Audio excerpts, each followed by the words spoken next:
நான் யாரு? நான் எங்க இருக்கேன்? பண்றதெல்லாம் பண்ணிட்டு ஒன்னும் தெரியாத பப்பா மாதிரி முழிக்கிறான் பாரு. நைனா, ஆத்தா, எப்பரா இருக்கே மௌனே?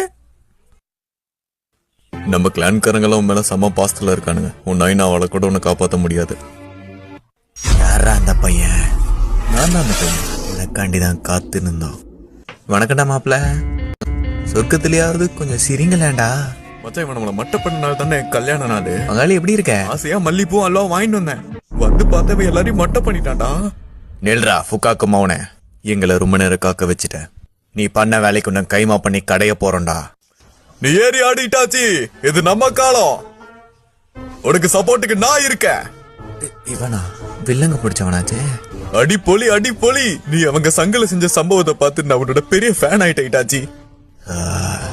இந்த ஆளு திருந்தவே மாட்டான் போல. நான் முன்ன சொன்ன மாதிரி தக்காளி எப்படி முளைச்சதுங்கிறதெல்லாம் முக்கியம் இல்ல, சமைச்சோமா சாப்பிட்டோமான்னு இருக்கணும். சரி, உன்னோட மௌனை விட்டுறோம். அதுக்குன்னு மழுப்புறங்கிற பேர்ல மண்ணை சுட்டு ஏத்திட்டு இருக்காது, சரியா? இப்ப இதுக்கு யார் பொறுப்பு ஏத்துக்கிறது? அடச்ச, அந்த சனிய சாஸ்கே கையிலேயே நான் சாகணும். அந்த உச்சிகா கிளான சேர்ந்தவனுக்கு மட்டும் என்கிட்ட கிடைச்சானுங்க, கும்மு கும்முன்னு கும்மி கண்டம் துட்டமா வெட்டி களைச்சு போட்டுருவேன். நாங்க என்ன சீட்டு கட்டா கழிச்சு போடுறக்கு? ஆமா, மல்லிப்பூ இவர் கொடுத்துட்டா அல்வாவி சேர்த்து கொடுத்துரு. அதெல்லாம் மாமா வாங்கிப்பாரு.